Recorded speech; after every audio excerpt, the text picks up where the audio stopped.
Hello, welcome back. What we're going to be talking about today is we're looking at ionic states. Today, we've been looking at the atom in general and seeing how we can vary or what happens when you vary the number of protons, the number of neutrons. We've seen if we change the number of protons, we actually change the elements. And if we change the number of neutrons, we change the isotope. We saw that with carbon 12 and carbon 13. And now what we are looking at is ions.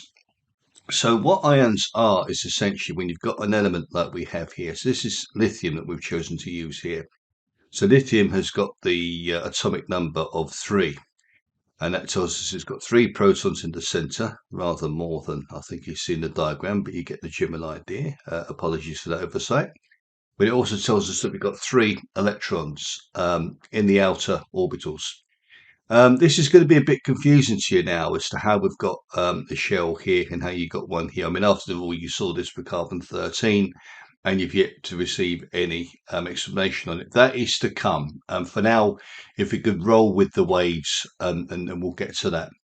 But what I want to draw your attention to here is how you've got your lithium atoms. So you've got your nucleus there, and then you've got your first 2 electrons in the inner orbital, and then you've got 1 in the outer orbital. So for reasons we'll discuss a bit later on in the not too distant future, lithium is very, very keen to lose that electron. For reasons I won't go into at the moment, it'd be, the other way around would be to fill up this entire orbital and put the other 2, 4, 6, 8, put the other 7 electrons in there.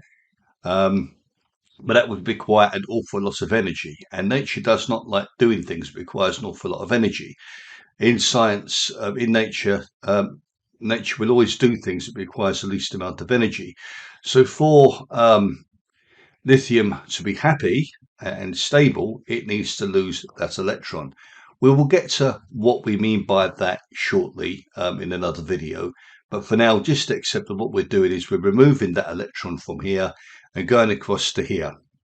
So you can see now you've got lithium with the 2 electrons in its orbitals going around the nucleus. So we've lost the 1 and we've gone down to 2. So what does that mean then for lithium? Well, it's still lithium, isn't it? Because we have just taken an electron out. We haven't changed the number of protons. So it's still lithium. And there's no isotopes involved here because there's still the same number of neutrons in the nucleus. We haven't changed that. What we have done is we have removed and changed the number of electrons. So what that means is lithium loses the single electron in its outer shell. And it now means that there are now more protons in that atom than there are electrons. And that basically means that because of the protons being positively charged and electrons being negatively charged, obviously if you've got more of the plus than you have of the minus, then the plus is going to dominate. And in this case, we are going to have what we call a charged ion, lithium plus is how we refer to it in the field. And it is also what we call a cation. I haven't written that down anywhere, so we grab my trusty pen and jot that down. I've just used another word there. So it is called a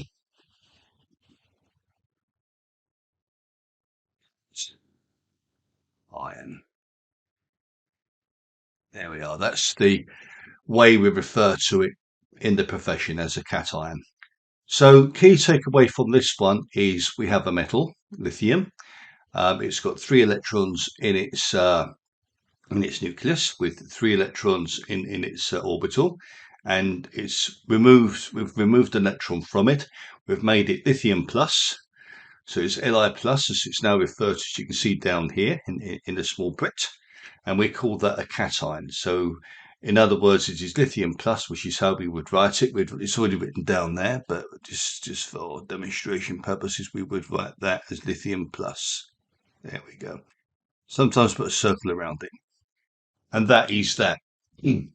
So that is one example. So obviously, what's the opposite to taking an electron? Giving an electron. Let's go down and have a look at that.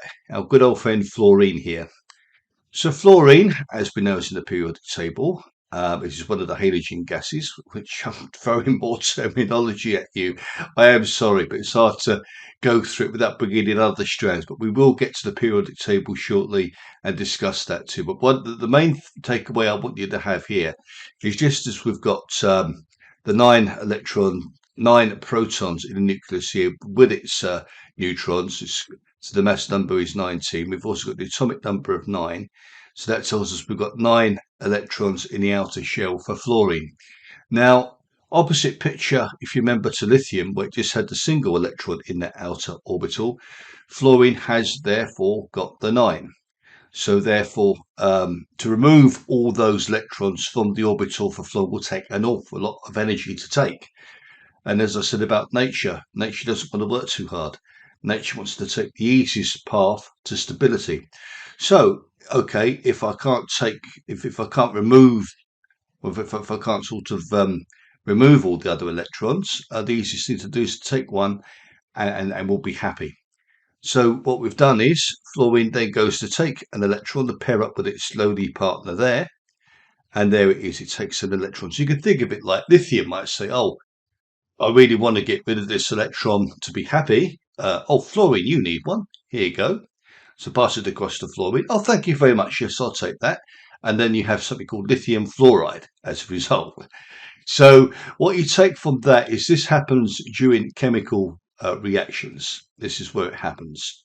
And what it is all about is atoms trying to get to their happy state. Um, so that's a lot of what chemistry is all about, the flow and the movement of electrons. So again, get this in line with our lithium example. You can see here what we've got is, so fluorine goes to, I'll grab my trusty pen here, F minus. Yeah, that's how we write it. So again, because, well, as we said before, fluorine has 9 protons. So if you're putting another electron in, what are we doing? We now have one more electron than we have protons. So obviously that means that that fluorine then gains a negative, a -1 negative charge, and that makes it an ion as well, or fluoride, as the term is called, going from fluorine to a fluoride ion. So it becomes an ion, and yep, there is a term for that too. If metals are cations, when they're charged, these become anions. So that is what negatively charged elements or radicals become. I'm throwing an awful lot of technology at you, techie terms at you here. Tried to keep it basic just for this. We are going to be moving into things here, but so far we have overlapped with electronic configurations and shells, ionic reactions, bonding, and the periodic table. So these things are going to be covered pretty soon now. But what I wanted to introduce you to here is the basic model of the atom, which we've covered. We've looked at the atomic number, and we've looked at the variations of an atom. We've looked at what happens if we vary the number of protons, if we vary the number of neutrons, and now what happens if we vary the number of electrons. Perhaps the most important part of this chemistry is the varying of electrons, because chemistry is pretty much about chemical reactions. The word reaction is probably the most heavily used word in chemistry, and that doesn't change if you go to A level and ultimately degree. In fact, the word bond gets used quite a lot as well. But how one chemical reacts with another is quite important. And worth noting here that we'll be looking mainly at atoms here, but when you combine atoms together to make molecules, we then start moving into molecules, the molecule part of chemistry, and we tend to call these compounds. So that's another word. Again, try not to over bamboozle you, but that's essentially where we need to get up to now. So what I'm going to be talking about next, as we drift up, yes, I think it's going to be the periodic table next. Talk about the periodic table, and then yes, we'll have to look at electronic configuration and bonding after that, and that'll be a nice lead up. So thank you for sticking with me. I hope this has been informative for you, and thank you for watching.